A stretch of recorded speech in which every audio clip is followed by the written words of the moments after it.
Wonderful. And I want to talk a bit about the private sector. How do you think they could be better engaged when it comes to development? And why do you think this might be critical to get financing at scale? So, as I said, the needs are really very high. There have been so many crises, and then there are the overarching global challenges, like I mentioned it in the beginning about climate change and health and conflicts, etc. So, I think there is a clear understanding and realization that governments and public sector alone cannot deliver what is needed. Hi, everyone. Thank you so much for joining us. I'm Srimati Sridhar, and so happy to have here with me today Anshula Kant, Managing Director and World Bank Group Chief Financial Officer. Anshula, thank you so much for taking the time to join us here today. I know it's probably a very busy week for you, so we appreciate the time. Yes, a very busy week and busy 10 days actually. But thanks for having me, and it's a pleasure to be here, Sri. Of course. You are in charge of the World Bank's financial complex, Anshula. So shareholders have contributed $20 billion since the World Bank was first formed back in the 1940s. Can you explain to us how the World Bank turns this into $800 billion in support to countries? The simple answer, the straightforward answer is that we leverage the capital base that we have to raise funds from the capital markets in support of the operations that we do in client countries. But that's the simple answer. The story behind that simple answer is that we have a very strong AAA rating for IBRD. And that instills confidence among in investors to actually put in money into the bank for deploying in client countries. They also like what we do basically, the mission that we have, the operations that we do in countries, everything that we do goes towards sustainable development. So, investors today also like to do good with their investments. So, there is that. But, if you just step back for a minute to see what goes behind that strong AAA rating, you may say only 20 billion by shareholders. But shareholders have been standing like a rock behind the institution. And that has really, enhanced the financial sustainability of the institution. Similarly, if you think about the borrowing countries, they have been excellent in their repayment. So their track record for repayment has helped the institution remain financially sustainable on an independent basis. And that's, over the years, I think since 1945, it has added about more than $32 billion in reserves and surplus. And that goes to the capital base, which we again leverage in turn to raise more resources from the market.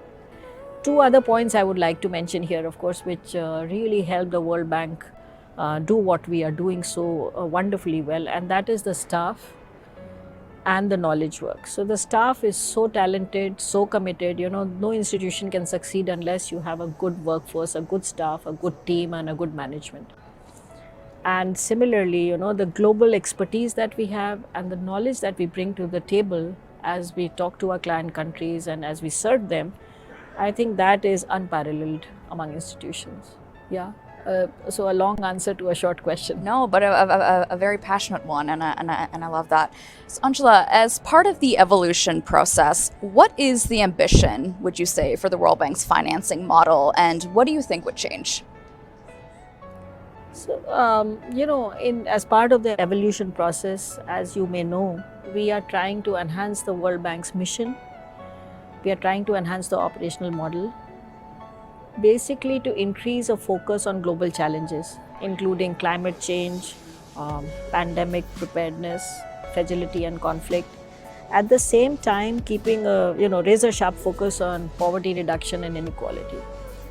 So clearly, as you enhance your mission, as you enhance your operational model, significant and substantial additional resources will be needed to deliver on these goals.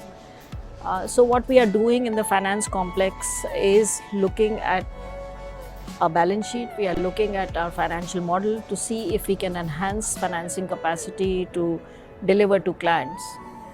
At the same time, again, we are keeping the overall arching principles in mind as we do this exercise, that we need to remain financially sustainable and we need to guard our AAA rating. Sure. In this effort, I think we are in a good place today. It's been about 4 or 5 months since we started, this very consultative and iterative process with the board.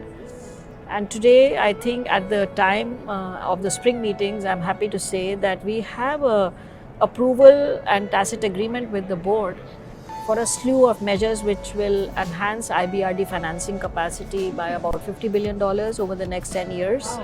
So, for IDA countries too, of course, the situation is worse. As you remember, we launched IDA 21 year ahead of time in response to the COVID crisis. But since then, there have been multiple challenges and crises that have come to the fore. And these IDA countries are today facing multiple challenges. Chief among them is a high risk of debt distress. They have very tight fiscal space to deal with the huge needs that their countries face.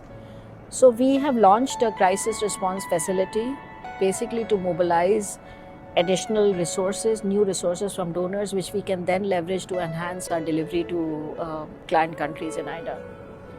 Aside from this, of course, both for IBRD and IDA, we are looking at other options. We are exploring and working on other options, balance sheet optimization measures, more options which may need shareholder support, and other innovative measures which can deliver more. And this work will, of course, step up as post the spring meetings and on the way to Marrakesh, I think.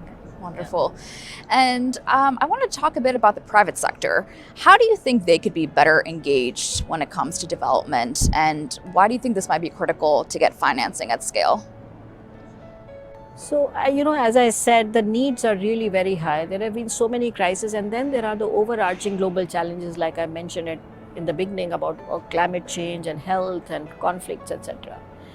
So I think there is a clear understanding and realization that governments and public sector alone cannot deliver what is needed. It has to be all hands on board. So private sector has a huge role to play. I'm sure you're aware, that the World Bank Group has been at the forefront of facilitating private capital and private capital mobilization in these client countries. I'll give you a few examples of recent innovative transactions we have done out of the bank. We did it was a very exciting transaction, a wildlife conservation bond. We issued the bond, and the coupons on those bonds, the investors agreed to channel those coupons towards promoting black rhino population in South Africa. So it's like an outcome-based bond. If we succeed in those projects, the investors will get rewarded for the success of rhino population growth. And there is a donor aspect to it as well. Similarly, we did another transaction in Vietnam where, the government is trying to install water purifiers in schools. Because these water purifiers replace coal burning to purify the water, there are greenhouse gas emission reductions, and you can get carbon credits out of this. And those could be then used to reward investors who actually put in the original funds. We, of course, have a very strong catastrophe bond program. We've done a very exciting recent transaction for Chile, and this is a substantial one, $630 million, where we've brought in private investors, bond investors, as well as insurance companies to insure Chile against the risk of earthquakes. So, there are multiple types of such transactions we are doing. And let me tell you another transaction which operations is working on. This is about results-based financing terms, kind of a pilot transaction, where if the country achieves some outcomes, in this case it is about environment preservation and reduction in GHG emissions, then there could be a possibility of buying down the interest rate. So it is results-based financing terms. You need a donor, you need a country, you need shareholders, you need partners. So, I think this space is increasingly becoming more exciting. It is about partnerships. It is about partnerships between us, between donor countries, between borrowing countries, and between the private sector. So, I think the future of innovation and bringing in the private sector will be about these partnerships. And let me also just mention before I end that IFC, MEGA, World Bank, we are working together as World Bank Group in this effort, because it is difficult it is, while it is innovative, it's difficult to bridge the gap between the risk and return expectations of the private sector. And that is the effort that we are collectively trying to do, Sri. And like you said, all hands on deck there. All hands on deck, yes. Thank we you need so everyone. Yeah. Yes. Thank you so much, Anshula, for joining us here today. Thanks. It was a pleasure. Thank you. Thank you all so much for tuning in. That was Anshula Kant, Managing Director and World Bank Group Chief Financial Officer.